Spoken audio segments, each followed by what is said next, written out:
On the day Germany capitulated, the 4th of May 1945, a German patrol started shooting at people celebrating out on the streets after the start of curfew at 7 p.m.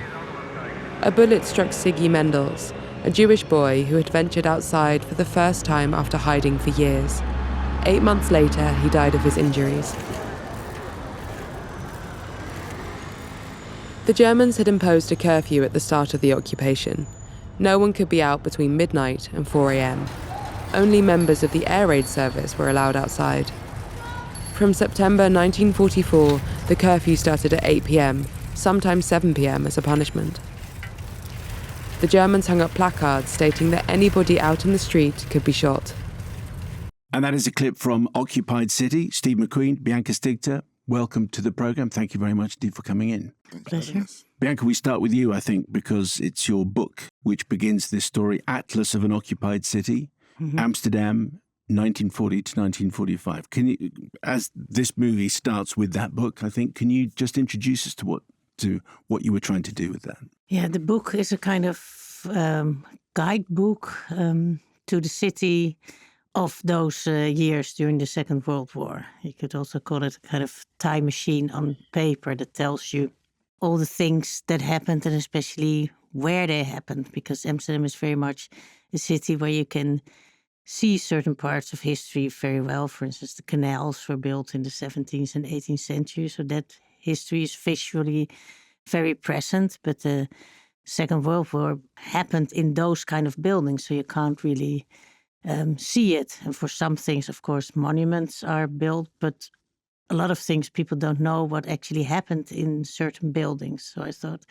it would be good to put that down on paper so you can have a sense of where the Germans were in the city, where the Holocaust was organized, where people went into hiding, where the roundups were, where resistance groups gathered or did attacks on the Germans and so on. And how did you decide which stories to, because there are many stories in your book, how did you decide which ones to include, or did you include all the ones you came across? Well, there's over 2,000 addresses in the book. And of course, some things are obviously where were the headquarters of the Germans, for instance, that would be in it, or where was the headquarters of the Dutch National Socialist Party and that sort of things.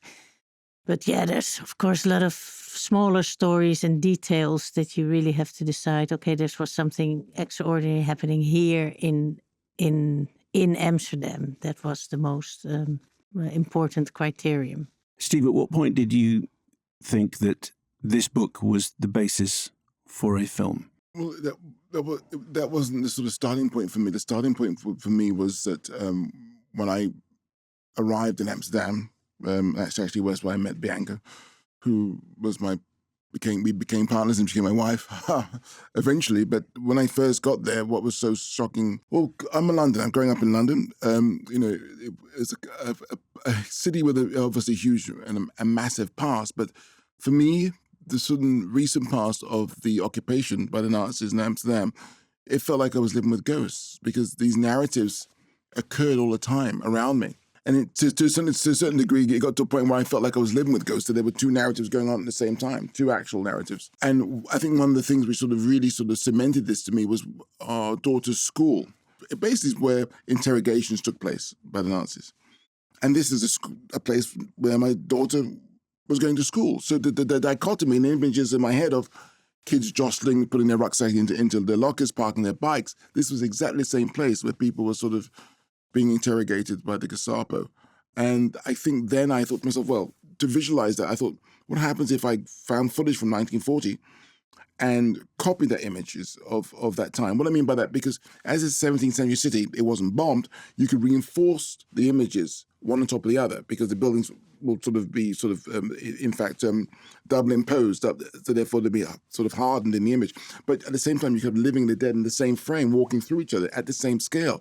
I thought, wow, that'd be interesting to see. But then what was going on in my head at that time was I heard this noise of typing, and it was next door where Bianca was writing her book, Atlas of Occupied City. And I thought to myself, that kind of shower moment in my head where, oh, goodness, what happens if the text was the past and the images were the present? And that was it. It was a kind of a combination of the two. So everything that we see is contemporary, well filmed in the Yes. last few years. No archive footage, no archive interviews. And as soon as that shower moment had occurred, that was what that. Were you ever tempted to help the story with archive? No, because I think that's again, it's one of those things where you never, as an artist, in some ways, you have to go with, you have to have faith in the idea and where it could bring you, because you never actually know. But I think as an artist, your half of your remit is to predict the unpredictable, and that's what I went with, and I was just very excited to do so. Yeah.